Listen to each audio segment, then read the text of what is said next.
Final episode of Heart Health is all about nutrition. What you eat is so critical in preventing heart disease and other diseases.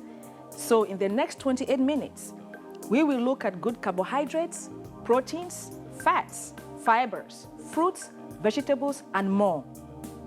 You don't want to miss this. Grab your pen and paper, and we will be right back.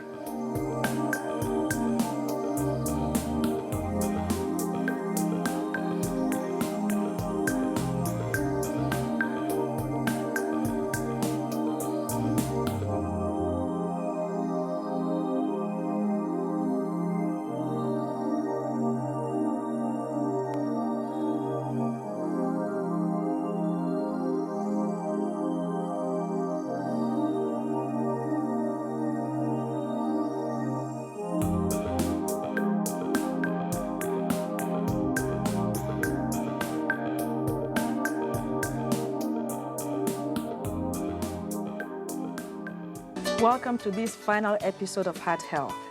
Today, we're talking all about nutrition. I have with me Joy Peterson, who is a nutrition consultant. Joy has written this book about nutrition, health, and preventing heart disease. Yes. Tell me a little bit more about this book. Well, the book evolved from teaching cooking classes all the way back in the state of Maryland. Well, obviously, this book can teach you all about how to eat to prevent heart disease, Yes. hypertension, cholesterol. Yes. So let's talk about the food pyramid. The bottom of the pyramid is a lot larger than the top. Why is that? So they're wanting us to eat more foods at the bottom, what's at the bottom, and those are the grains. Those are the kinds that give us energy. Now, all of us want good energy, don't we? We want to be able to get up and go without feeling stressed out all day, and high carbohydrate foods will do that for us. It can also set us in a good mood, and I call them the mood foods. You get good mood, you get into a good mood if you eat high carbohydrate foods. And as you go up the ladder, we have fruits and vegetables. And that's the next step. We want to eat more fruits and vegetables. So from the fruits and vegetables and the grains at the bottom of the pyramid, that's where we want to focus more of our eating. And so this is why the food pyramid was set up, so people can see, based on the size of the pyramid, how much they should eat. And of course, the serving sizes are listed for us. As we go a little bit higher up the pyramid, we're eating dairy products and animal products, and those are to be eaten in a lot less amounts. Very small amounts. And the top, I know a lot of people like to get to the top of a pyramid. The oils. That's where the oil, sweets, and the sugars, those are the ones we want to really modify and eat very little of.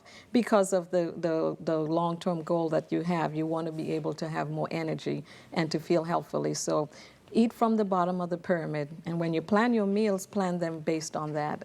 And so that's what has helped us with our cooking classes. That's where we focus on. Right. With regards to carbohydrates, there is still a lot of confusion about complex carbohydrates, refined carbohydrates.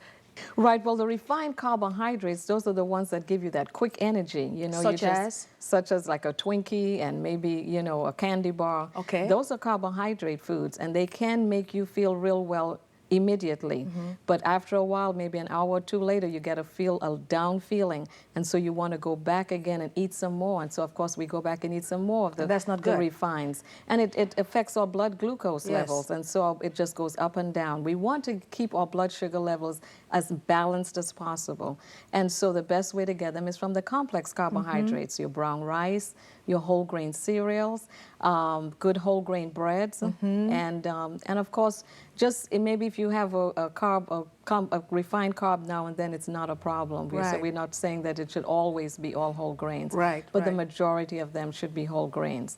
And that's, of course, looking at about 60% of your calories should come from those whole grains. Well, the proteins, as we look at heart disease, that's where some of the concerns are, because many of us are getting our proteins from animal sources. And it's not necessarily totally bad, but if all of our proteins come from animal sources, we are going to get a lot of cholesterol because cholesterol only comes from an animal source. So for instance, a steak and all of those things, you can have that, but not every day. Right, so we right. say be moderate in that regard. Eat some more beans, you know, the natural sources of plant proteins.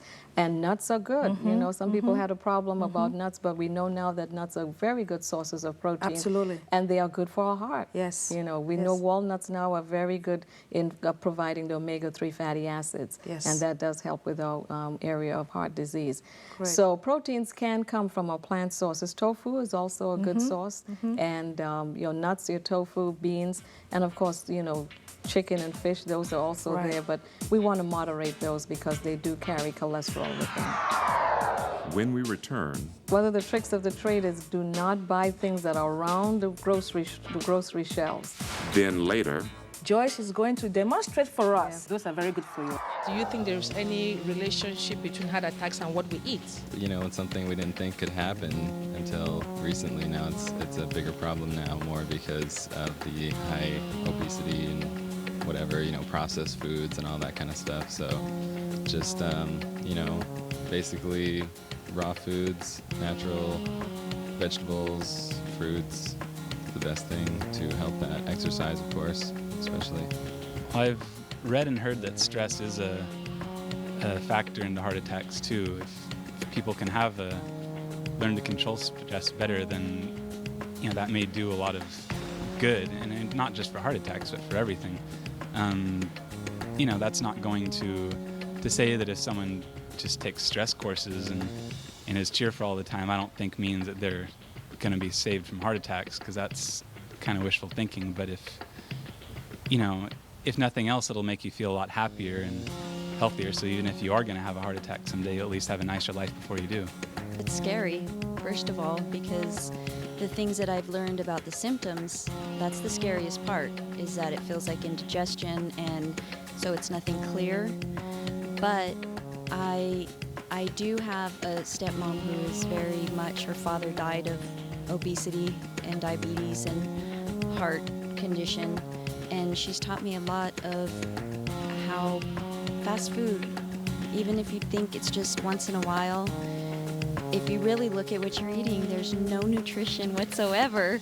So I think, unfortunately, people realize it's more time and a little more money to eat live, raw, fresh foods. But the way she put it to me that made more sense was that money you put into this food now, if you don't, it's going to be put into hospital bills later and medical bills later. I don't have advice about heart attacks because I've never been involved in it, so I have to be honest, I've never really read about it.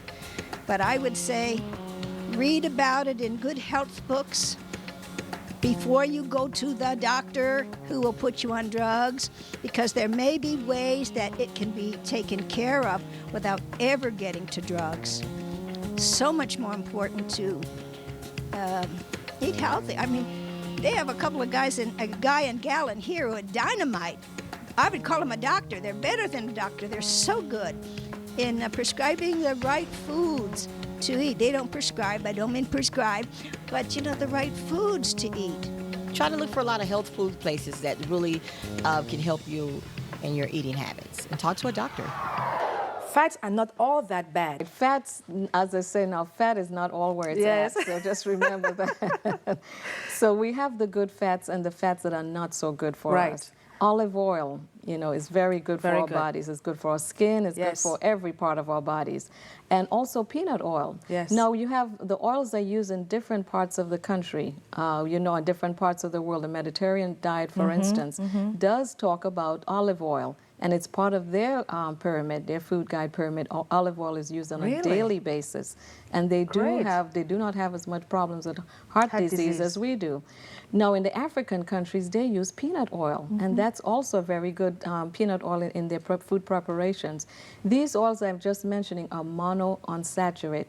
They're very simple for the body to digest. And so those are the ones that we want to use. Now, saturated fats, we want to stay away from the lard and the, those heavy kinds of fats. They are much more dangerous for our systems. And what they do is actually clog the vessels and does contribute to heart disease. And don't they have avocado spreads now you can use on your sandwich? Right. It's a simple fat, and so it is easily digested. Right. And there are some contributions to the avocado that are very helpful for women over 50. Oh, such as? It does help us with the menopause and, Really? giving us some good estrogen levels in our system. So there's a double whammy with eating the avocado. Oh, wow, that's good. So Now, it's a good fat. Good. Fruits, vegetables, you can never go wrong with those. Right, no. The more, the better. The more, the better. And of course, they're saying almost 9 to 10 servings from your fruits and vegetables. It keeps going up. Yes, yes. Fruits and vegetables definitely do contribute to reduction of heart disease. Again, the calories there are a lot less, and then the fat is zero. You don't find Absolutely. fats in fruits and vegetables unless you add them. Right, and all the benefits from antioxidants. Right, that's right. Right. Fibers. Yes. Those are great for your bowels, for your heart, That's for right. everything. That's Let's right. talk about fibers. Right. Fiber is sometimes called a forgotten nutrient because a lot of times people forget that they need to have fiber in their diet. And so fibers, you can get them again in the plant sources. That's the fun part about it. When you eat a vegetarian or mostly plant-based diet, you're going to get everything that you need. And, God knows what he was doing, I'm sure.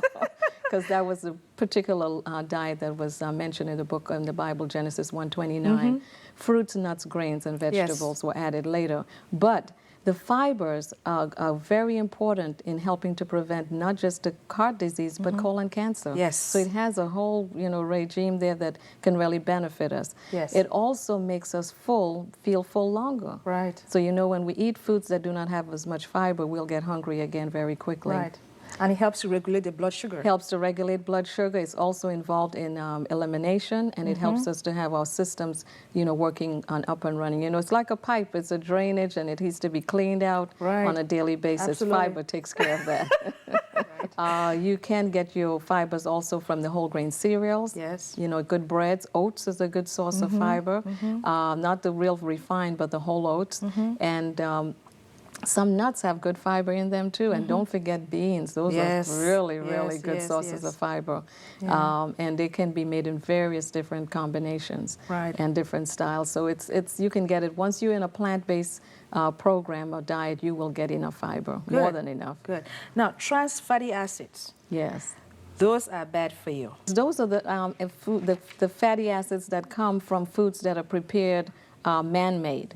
So, for instance, olive oil or maybe just a regular vegetable oil, if they make it into a form of a margarine where they actually make it more solid at room temperature, it looks thicker and it's harder, then those will have more trans fatty acids in them. They're adding hydrogen bonds. So they're doing something that is not really natural. Right. So it's not the best, because once they are taken in large quantities, what happens is that your body then just doesn't know what to do with some of those hydrogen bonds, and they give off something called free radicals. Those trans fats will do that, and as that builds up in our system, what actually happens is that we end up having problems dealing with cancer, because the free radicals can really be dangerous for our cells. This seems like a lot of information. I It's know, great I have so much information. fun sharing it. So how do we educate the patient to comprehend and to understand all of this good nutrition information? You go to a grocery store, you just easily become overwhelmed. There is so much. Right. So any tricks? Well, how to remember? One of the tricks of the trade is do not buy things that are around the grocery shelves. Make sure when you go to the grocery store that you get foods in the aisles, because things that are around the edges of the grocery shelves are telling you they are fast foods and they're quick and easy things on the edges. So look at the grocery, go down the aisles and make sure that you are able to purchase. And one of the better things is to plan ahead. Yes. When we plan ahead and have a menu planning program, we tend to buy foods that are much better for us, and then we're not eating on the run and buying things on the spurt, because then we tend to buy those quick things that you get right as you get in the grocery store. You pick up something and you say, oh, this is good. Well, let's take a quick break. When we come back, Joyce is going to demonstrate for us. We're going to go over how to read the food labels, portion sizes, and more. Coming up. The stress hormones can actually constrict the blood vessels. Initially, you feel uneasy, jittery, and then eventually you feel like you feel almost numb. Now, when you're under severe stress, you actually have a depletion of serotonin function. Do you think there's any relationship between heart attacks and what we eat? Yes, I do, especially when it comes to meat, different meats. The cholesterol, your cholesterol get high, and the fat of the sugar and the cookies and potato chips and stuff like that. What are your final thoughts about preventing heart attacks? To prevent heart attacks, don't eat meat. No, I'm just kidding. It's okay. It's okay. It's okay not to eat meat. No, it's okay not to eat, and I think it's okay to eat meat as well. I don't see anything wrong with eating meat or not eating. I think the issue is going too much and going overboard.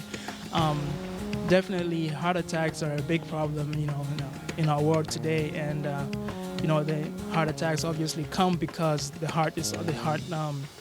blood vessels to the heart are all clogged up, and what clogs up the heart? Well, things like fat and all those things, and so cutting down on junk food and again, exercise is another way to be careful about heart attacks. The best way to prevent heart attacks and other kind of cardiac incidents is lowering levels of LDL cholesterol. So if people know what to look for, they just need to, and people especially that are at high risk for it, especially if you're a smoker or if you have hypertension already, or if you just kind of don't live a healthy lifestyle, if you're kind of just sitting around at home all day long, not exercising, then you should try to see if you can just lower your cholesterol levels somewhat. Like I said, it's impossible to get people to cut stuff out entirely, but if you can just get them to limit it, then you're on the road to getting healthier. Well, heart attacks runs in my family. That's another reason I eat real healthy. I mean, my grandpa actually had a heart attack not too long ago, and it runs in our family, high cholesterol. So, like I say, I mean, that's just, it just stacks up. Like I say, I would rather just stay away from it and not have to worry with it in the long run. And like I say, I think that I can't stress enough that eating healthy is very important for you and will do you good in the long run. Welcome back. So Jo is going to tell us what she has here. Well, one of the things that we like to share with people is how they can get their protein, adequate protein in the diet without having to eat foods that are high in cholesterol. All that we're showing you here has 0 cholesterol, and so it's good to know that, and people need to know what choices that they have. So we have our almonds, which are rich in monounsaturated fat, and it also has protein in it, and it's very good for the body. We have soybeans. They're the green soybeans that people tend not to really realize that we do have those available and they can eat those. Then you have a mixture of nuts that has cashews and the walnuts and so forth. Nuts are good for us. Flax, this is something that is very much missing in a lot of the American diet, and it does help to contribute reduction risk for heart disease. So it can help you if you are wanting to be heart healthy. You want to use flax in your diet. I add them to salads, I add them to breads when I bake breads, and they can be added on cereals. So it's very easy, but they're rich in omega-3 fatty acids. So try these, you can get them anywhere on the market. Now, beans are good sources of protein, and they're also good sources of fiber. So they should be used. These are the dry ones. And for people who have a little bit more time, your black-eyed peas and so forth, your kidney beans, they can use these by soaking them overnight and then cooking them for probably about an hour or so, and then you add flavor to them. Now, lentils. This is really a great food that can be used very quickly. It's cooked in about 20 minutes. So therefore, you just add them, wash them, add them, water to them, and then let them boil, and they soften within 20 minutes, and you can add different flavorings to them. Now, we have some canned foods here for you, so in case people are interested and not have as much time and they're real busy, these canned beans can also be used. We have the garbanzo, which I'm going to demonstrate, and we have black-eyed peas. And these you can get on the market. Any brand is fine. Just look at the sodium when you read the label. It's important to read labels because when you read the labels on the back that says nutrition facts, you will find the information that's in here for you. Of course, it will have 0 trans fats. It's on here. Beans have no trans fats, so you're safe with eating beans.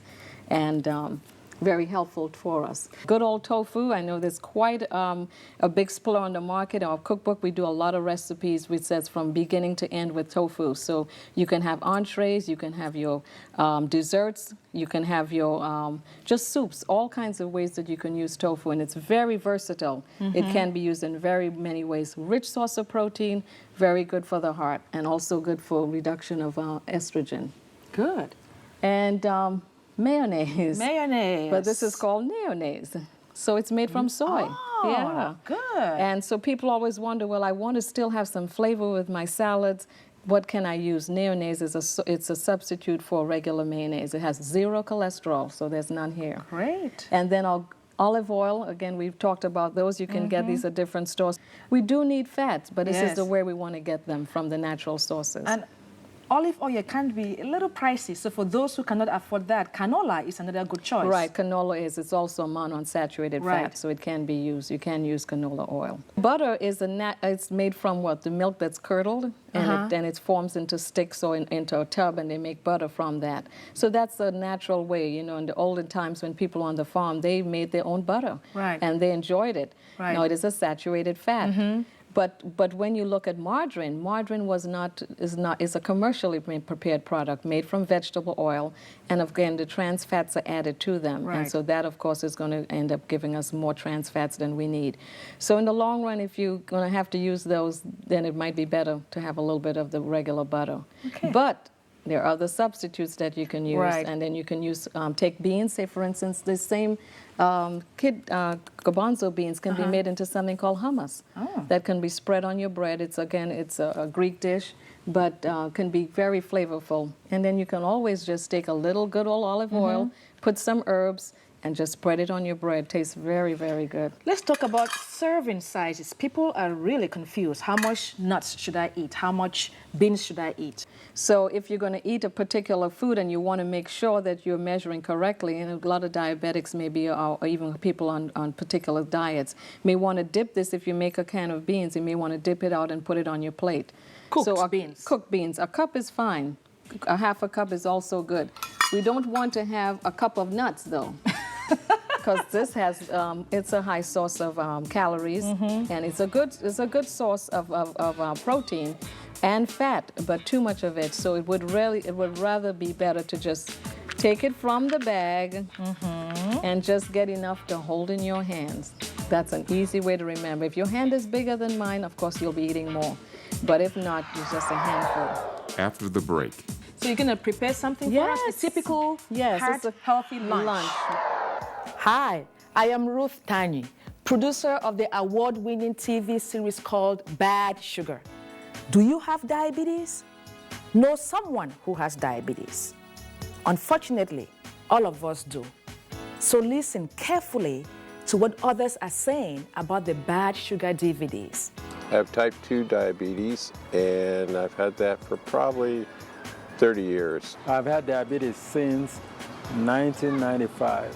I've watched all of the Bad Sugar series. I have had diabetes since 1998. I've watched the TV series Bad Sugar. I am a type 1 diabetic, and it's taught me how I can expand my lifestyle.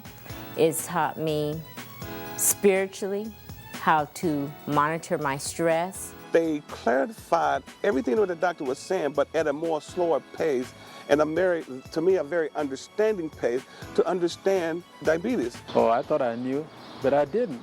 I had little knowledge, but that series expounded my knowledge. For me, Bad Sugar have played a major important role in my life to control, to educate, and to teach others about diabetes. It showed how God operates through us and how we need to connect with God in order to make sure that those sugars operate the way that they're supposed to.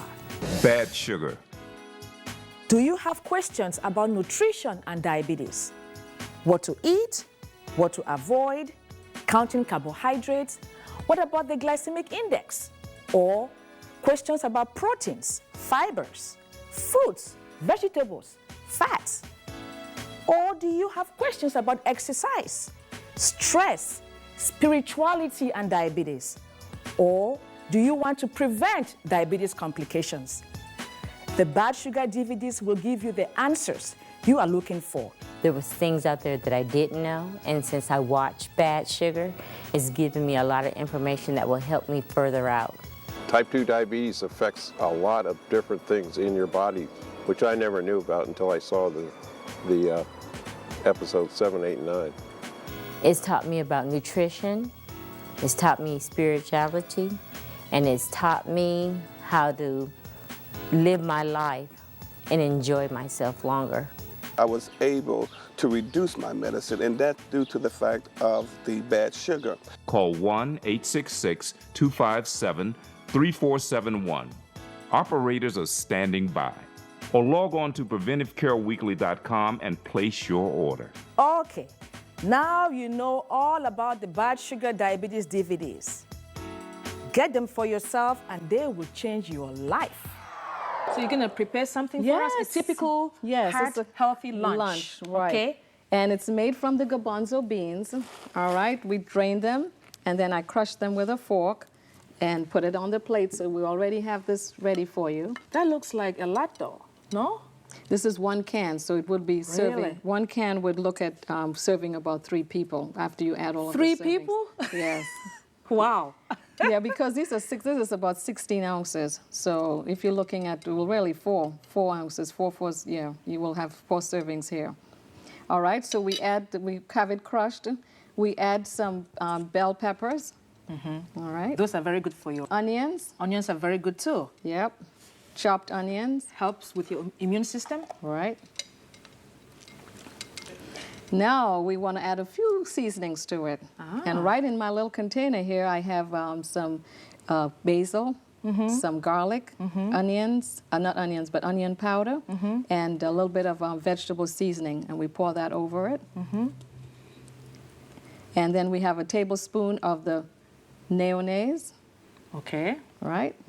And we just mix this. This is very easy to prepare. Children can come home and fix this particular meal. It's done in less than 5 minutes. And if you want to know what the taste is like for those who are looking on, it tastes sort of like potato salad. Can I taste it? Yeah, so let me just finish mixing, and Yes. then we eat it on the pita bread. Oh. So you can take a look at one of these. Pita bread is made just from the whole wheat flour and water. It's not, no oil is used, but it's a good, healthy. Delicious. Good, healthy bread. So let's mix this up. If you are at home making this for the family, just 5 or 10 minutes or so in the Do you have a spoon? refrigerator. Yes, plastic spoon. All right, and this is finished. It has its own natural flavor. Delicious. Now, when And you you can fix this in just a few minutes. Healthy Yes. heart meal. When you finish with this, you can just toss a little bit of tomatoes all around. Wow. And it's ready to go if you pass the pita bread. And what we do, we can just decorate it with the pita bread all around. And you put it in the refrigerator and have it chilled. All like that? Yep, have it chilled just for maybe 10 to 15 minutes.